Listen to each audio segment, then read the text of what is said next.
If you're trying to stay sober by waiting for motivation to show up, you're already fighting the wrong battle, because motivation disappears. It's not built to last. You can't rely on something that depends on how you feel that day, or what someone said to you, or how life's going. The secret to staying sober isn't motivation, it's meaning. And the way you stay consistent with that meaning is through discipline. Today I want to talk about what happens when motivation fades, how to find your purpose in sobriety, and how discipline becomes the bridge that keeps you walking toward freedom, even when your feelings try to pull you back. Hey, ever since my TEDx talk came out, Relapse Prevention Failed, I've had a lot of people ask where they can get this shirt.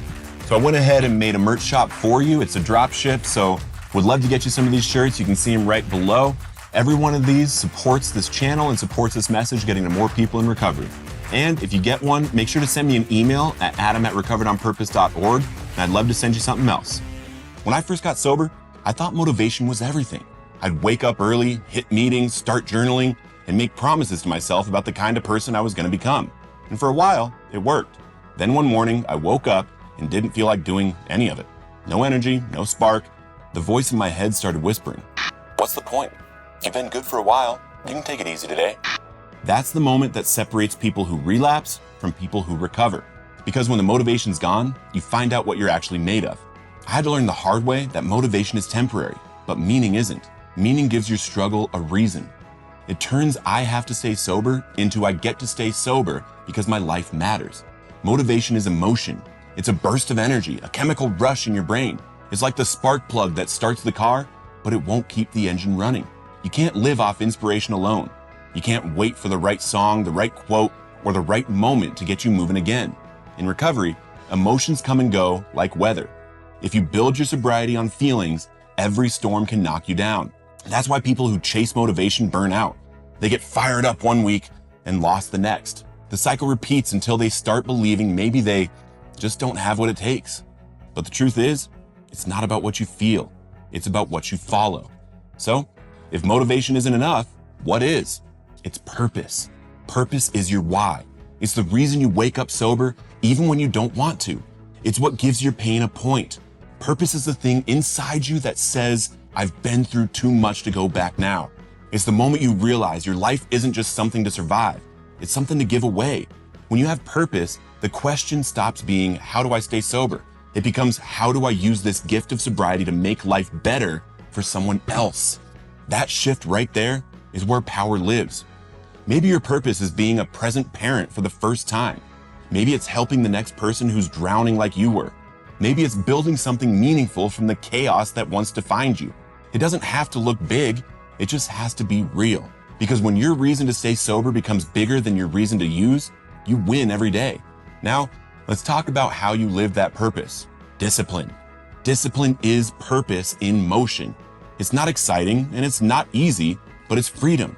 It means you've already decided who you are, so you don't have to debate it every morning. You don't argue with yourself about whether you'll go to the meeting, make the call, or pray today.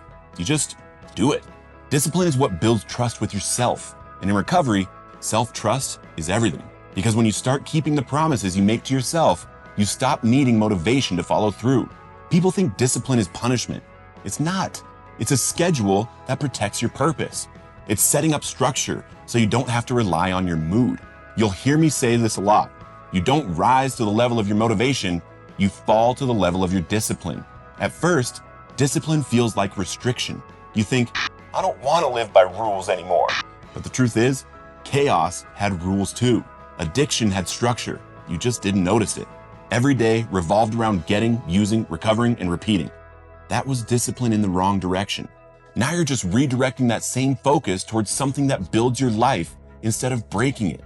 And the best part, once you get consistent, it becomes automatic. That's freedom.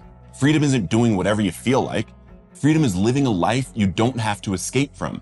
So, how do you put this into practice? You build a routine that connects to your purpose every single day. Here's what that can look like. In the morning, take 10 minutes before you touch your phone to connect with your purpose. That could be prayer, journaling, or writing one sentence that reminds you why you're sober. During the day, do one act of service, at least one. Text someone who's struggling, share something from your story, smile at someone who's hurting. When you get outside yourself, you start seeing that your life has impact. Physically, Take care of your body.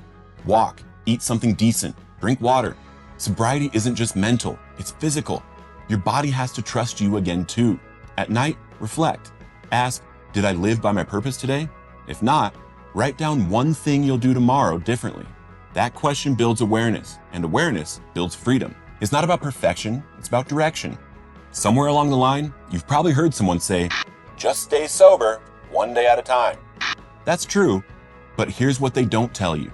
You can live a whole lifetime in one day if you live it on purpose. Purpose gives every minute weight. When you wake up and your first thought is about who you can help, relapse doesn't even fit in the same sentence. Staying sober becomes less about fighting temptation and more about protecting what you've built. And eventually, you realize sobriety was never the finish line. It was the foundation. Because here's the truth most people won't say out loud. You weren't meant to just not use. You were meant to create, to build a life, a purpose, and a story that proves recovery isn't just possible, powerful. When you live with meaning, every bit of pain you went through becomes raw material for your purpose. And when you apply discipline, that purpose stops being an idea. It becomes a lifestyle. You don't have to be perfect. You just have to be consistent. You don't have to feel motivated. You just have to remember why you started. That's the difference between staying sober for a season and staying sober for life. If you're in the place right now where the fire feels gone, remember this. Your feelings are not facts. Your purpose hasn't disappeared just because you can't see it today. Sometimes it's buried under exhaustion or fear, but it's still there, waiting for you to pick it back up. Don't chase motivation, chase meaning. Then build your discipline around it until your life becomes proof that recovery works. If this message helped you today, don't keep it to yourself. Share it with someone who's struggling to find their reason to stay sober too. And if you're ready to stop relying on motivation and start living with purpose, subscribe to Recovered on Purpose. We're building a movement of people who use their recovery to change lives, starting with their own. So stay strong, help someone else today, and keep living Recovered on Purpose. If you want to listen to some positive affirmations for addicts in early recovery, you can click right here and start finding some of that motivation. Or if you want to learn the 12th step and how to sponsor others, you can click right here. Get out there helping people.